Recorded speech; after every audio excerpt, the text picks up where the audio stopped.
Hey, Bright Lights, welcome back to the Space Doctor series on the Architecting channel. As you may know, my name is Angela and I'm an architect, feng shui practitioner, and researcher. I bring you thoughtful weekly videos on the science behind design for well-being. As always, we're going to use my Saluted Genesis deck and draw a card from each of the parts of the deck. The first part, foundational concepts, deals with the things that generate well-being or disease in our life. And the second part is my research on salutogenesis, which is based on 5 core theories. And each of those theories has a whole alphabet of other research that stacks up and points to and reinforces that particular theory. So I shuffle, I set the intention that the cards I draw are going to be the message that we all need to hear for this week. And then I talk about the 2 cards together. So you want to make sure that you like and subscribe, because even when I draw a card I've drawn before, the way I talk about it will absolutely be different. It's a lot of fun, but it's also a great way to get information that you can use in your everyday life. If you work in the design world like me, that's great. You can use it on your projects with your clients.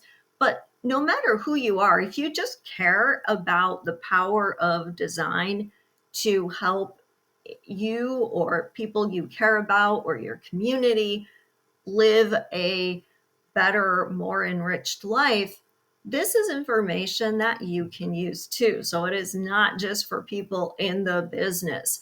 All right, let's go ahead and get started. The card that I drew from the foundational concepts part of the deck is habituation. Now, this card is a lot of fun because you can sort of see a path that represents a journey through time, and there's a cat that has been moving along the path, and there is this kind of frightening major stimulus, this bright flashing light on the moonlit night that you can see way back on the path really startled the cat. And then the startle response becomes less and less till we get to the foreground, and now the cat doesn't even really notice. That is exactly what habituation is. It's a form of learning where our response to a stimulus, whether that's a good thing or a bad thing, just becomes something we stop noticing. It becomes in the background because our nervous system becomes desensitized to it. We hear it all the time. Doesn't mean it's not still having an effect on us, just that we are less consciously aware of it and that our response is less than it would have been otherwise. So habituation depends a lot on the fact that the thing is the same every time. So if a stimulus, even if it is the same stimulus, doesn't happen in a regular pattern, or if it doesn't happen at the same intensity, like think how loud or how soft, or it doesn't happen for the same duration or as often, we're not going to have that effect as much. Now, what is good about habituation is that it's a great way for us to form healthy habits and to have expectations of what our world is going to look like that's based on things we know are good for us. What's bad about habituation is that you got it. We can become inured to things that are not good for us. We can feel that those are normal and expected when in fact they're not good situations. So you could think about the fact that noise pollution is one of the leading causes of death in the world. Yes, noise pollution, because of what it does to our nervous system, and that in turn leads to other diseases, cardiovascular diseases among the highest based on noise pollution. So you can imagine somebody living in an urban environment or near a hospital where you're going to hear sirens a lot. You're going to habituate to those sirens, and you're not going to notice them as much as if you lived on a quiet street and all of a sudden you hear a siren and you're thinking, oh no, what happened? Not going to have that response, but physiologically, it is still going to have a negative impact on you. Now, this card is really powerful when we pair it with the companion card that we drew from the aspects part of the deck, which is blurring the edge. So you can see on this card, we're in an apartment building and we have a room that has a lot of glass that opens out onto a deck that looks out over the park. So we have really integrated the inside and the outside, and that is one part of the aspect of biophilia. Biophilia is the wood element in feng shui, and it basically boils down to this idea that as human beings, we relate to the natural world. We're part of nature, so that shouldn't shock us when we have access to nature of any sort. We feel that deep connection. We feel calmer. We feel more aligned and our best selves. There's lots of reasons for that, which are all the cards in the biophilia alphabet of this deck. But this particular aspect, blurring the edge, is a really interesting one. You can see the symbolism of the garden, which is about nurturing, and the sunbeam coming in, which is about expansion and growth.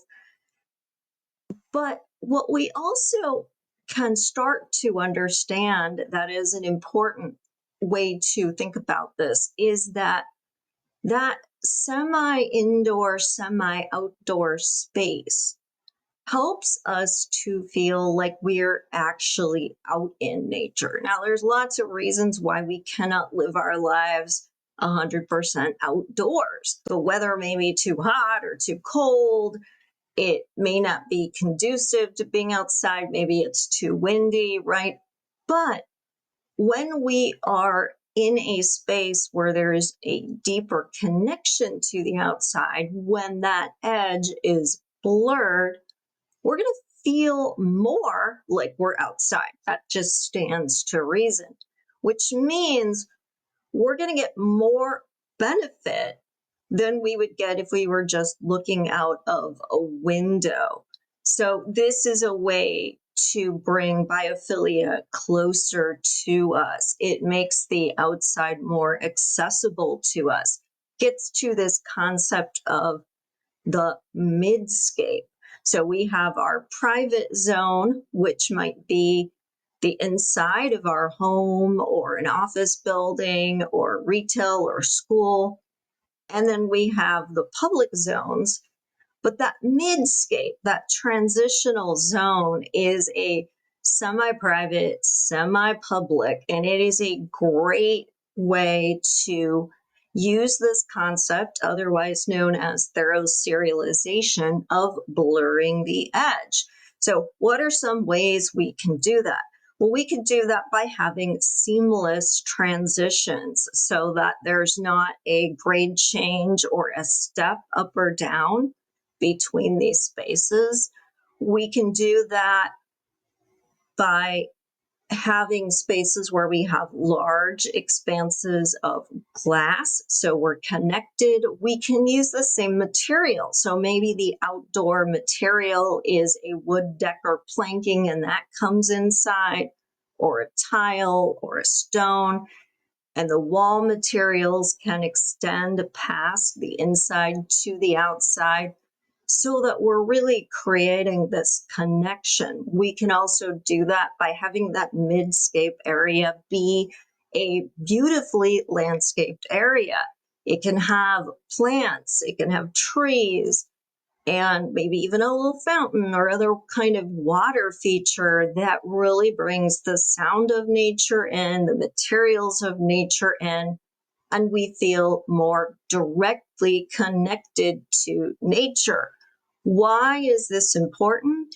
It's important because it makes us feel more in harmony with nature, which in turn promotes psychological well-being for us that we know that biophilia does. It will reduce stress.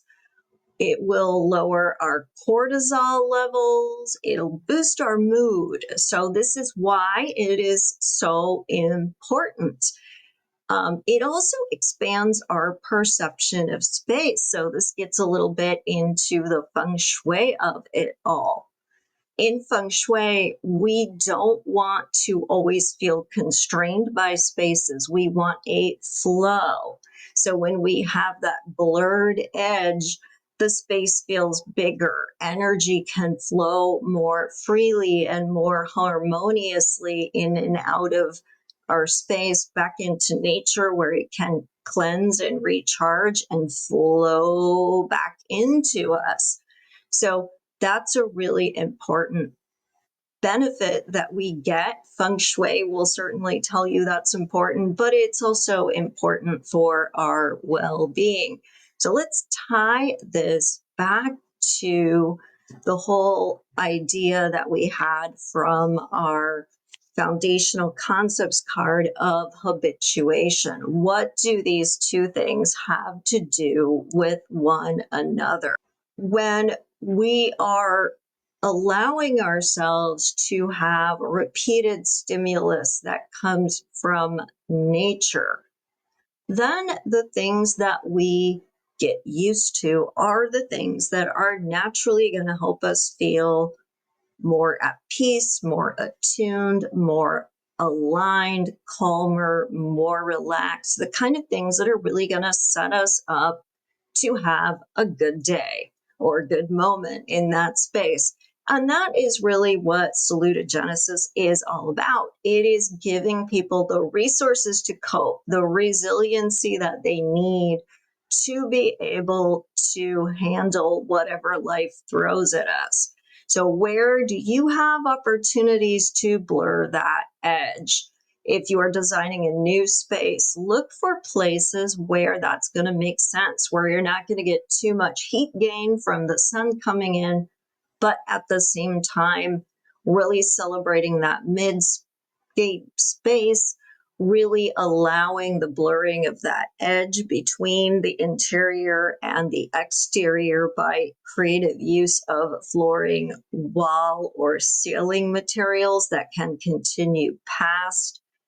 Think about how you can have that transition zone between private and public space with that mid space buffer, and how you can minimize that threshold so that it really does feel like the outside came in.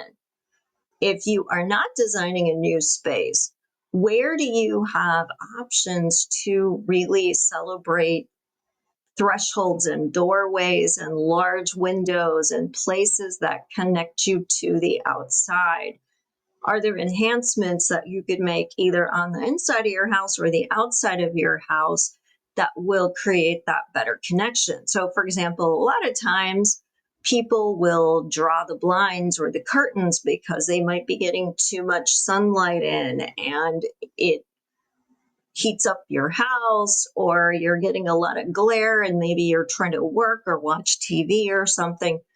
So think about how you could maybe put a shade structure outside so that you wouldn't have to keep the curtains or blinds drawn, or how maybe you could add some landscaping to give you visual privacy so that you wouldn't have to keep those curtains or shades drawn, but you would still feel like somebody couldn't just see into your space and invade your privacy.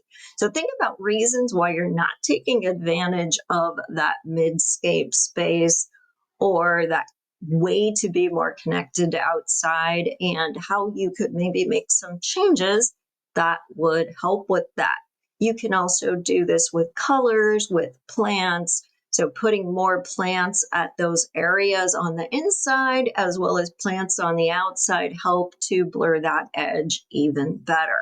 So I hope that you have learned something from this exercise and that this information has given you some real inspiration today about changes you can make to use that process of habituation to attune to stimuli that are healthy for us, in particular, how we can leverage biophilia by blurring the edges. Thanks, everyone, and remember to like and subscribe, and I will see you next time.